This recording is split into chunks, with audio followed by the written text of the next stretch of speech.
नमस्कार विद्यार्थी मित्रांनो, ज्ञानसाधनामध्ये तुमचं सर्वांचं स्वागत आहे. नुकतेच आपण मिदली आणि रेमल सारखी चक्रीवादळांची नावे ऐकली असतील. पण तुम्हाला कधी प्रश्न पडलाय का, की ही मानवासारखी नावे चक्रीवादळांना नक्की कोण देतं? आणि ही नावे कशी ठरवली जातात? आजच्या या व्हिडिओमध्ये आपण याच रोमांचक प्रक्रियेचा उलगडा करणार आहोत. व्हिडिओ शेवटपर्यंत पहा, कारण शेवटी मी भारताने दिलेली आगामी नावे सांगणार आहे. विद्यार्थी मित्रांनो, चक्रीवादळांची नामकरण कसे होते हे सर्वप्रथम पाहूया.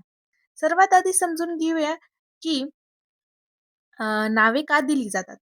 बघा, समुद्रात एकाच वेळी दोन वादळे असू शकतात. जर त्यांना फक्त नंबर दिलं तर अ, अनेकांना गैरसमज होऊ शकतो, गोंधळ उडू शकतो. अ, शास्त्रज्ञ, मीडिया आणि सामान्य जनतेपर्यंत ही नावे म्हणजे यामध्ये आपण गोंधळ उडू शकतो. नावे असेल तर इशारा देणं सोपं होतं. वादळाचा इतिहास लक्षात ठेवणं यामुळे सोपं जातं. बचाव कार्यासाठी स्पष्ट माहिती देता येते यामुळे. हे आपलं चक्रीवादळाचं नाव देण्याचं कारण आहे. आणि यामध्ये आपण जागतिक संघटना म्हणजेच 13 देशांचा गट यामध्ये आपण पाहणार आहोत. आता मुख्य मुद्दाम हे नावं ठरवतं कोण? हे नावं ठरवतं WMO वर्ल्ड मेट्रोलॉजिकल ऑर्गनायझेशन ही संस्था हे नियम ठरवते. आपल्या उत्तर हिंदी महासागरात म्हणजे हिंदी महासागरातले जे कोणते देश आहेत, 13 देश आहेत. त्या 13 देशांचा एक गट तयार होतो. आणि हे देश Bharat, Bangladesh, Maldives, Myanmar, Oman, Pakistan, Sri Lanka, Thailand, Iran, Qatar, Saudi Arabia, UAE आणि येमन अशी ही 13 देश आहेत. 2013 मध्ये फक्त 8 देश होते. पण 2018 मध्ये त्यात 5 नवीन देश जोडले गेले आहेत आणि आता ही संख्या झाली आहे 13. तर विद्यार्थी मित्रांनो, म्हणजे 13 देश, 13 नावं म्हणजे 169 देश हे नाव ठेवू शकतात.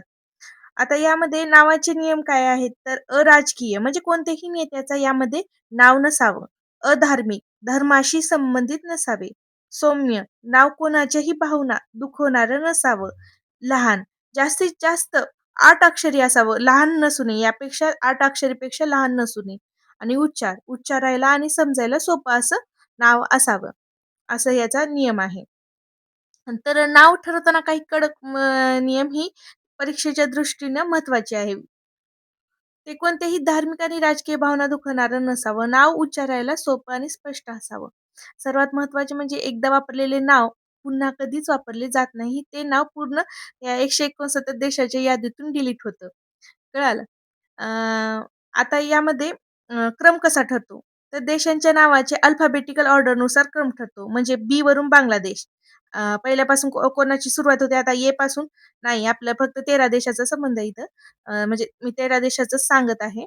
बी म्हणजे बांगलादेश. बांगलादेशपासून आपली सुरुवात होते, बांगलादेश. पुन्हा आय वरून कोण आहे? इंडिया. असं अल्फाबेटिकल नुसार हे नावं दिली जातात. एकदा वापरलेले नाव पुन्हा कधीही वापरले जात नाही. हे लक्षात ठेवा बरं का, महत्वाचं आहे. 13 देशाचे 13च नावे असणार आहेत. इथे एक महत्वाचा पॉइंट आहे. हं. हे देश 13 नावे सुचवतात. म्हणजे एकूण 169 नावांची यादी तयार होते आणि नावाचा क्रम हा देशाच्या नावाच्या अक्षराप्रमाणे असतो. अल्फाबेटिकल ऑर्डरनुसार असतो. उदाहरणार्थ बांगलादेशचे नाव वापरून झालं, म्हणजे एखादं बांगलादेशने नाव ठेवलं बिपरजॉय वगैरे. तर भारताचा क्रमांक लगेच येतो, लगेच. त्यानंतर मग भारताचं त्या चक्रीवादळाला नाव येतं. पुन्हा त्यानंतर इराण. असे करत, करत, करत 13 देशाची पहिली फेरी पूर्ण होते. हं. आणि त्यानंतर पुन्हा दुसऱ्या फेरीतले नाव सुरू होतात. दुसऱ्या कप्प्यातल्या. मी एक कप्पा दिलाच आहे, एक फोटो दिला आहे, तो बघा.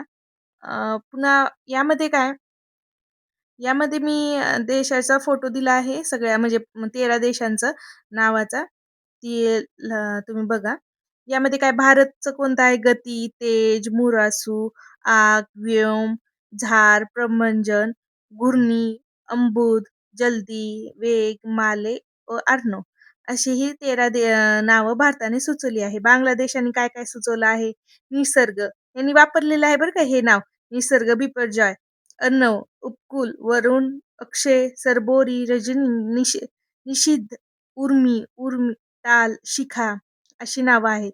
तर इराणने काय निवार, हमून, अबर, मिलाद, बाथ, तोफान, खैबर, झोरबा, देवा, सिमर्ग, रोस्तम, सोहराब व ही अशा प्रकारे ही 13 देशाची नावे आहेत. शेवटी ही सगळं फिरून 13 देशाचे 13 कप्पे पूर्ण झाले ना, मग येमनपासून मग परत अजून एकदा बांगलादेशपासून दुसऱ्या नावाचा दुसरा कप्पा चालू होतो. अशा प्रकारे अ, ही 13 देशाची नावे सुचवली गेली जाते. आतापर्यंत भारताने काय-काय सुचवली आहे नाव?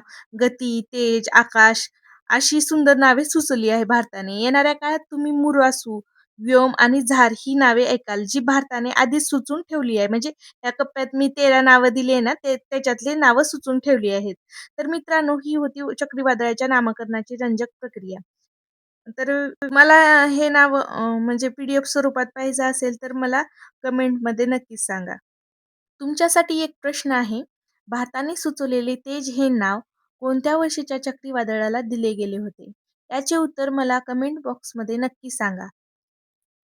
अ, ही होती चक्रीवादळाच्या नामकरणाची प्रक्रिया. ही माहिती तुम्हाला कशी वाटली कमेंटमध्ये नक्की सांगा आणि एम-पी-एस-सी व कंबाईन परीक्षेच्या अशा चालू घडामोडीसाठी चॅनलला सबस्क्राईब करायला विसरू नका. अभ्यास करत राहा. भेटूया पुढच्या व्हिडिओमध्ये. धन्यवाद.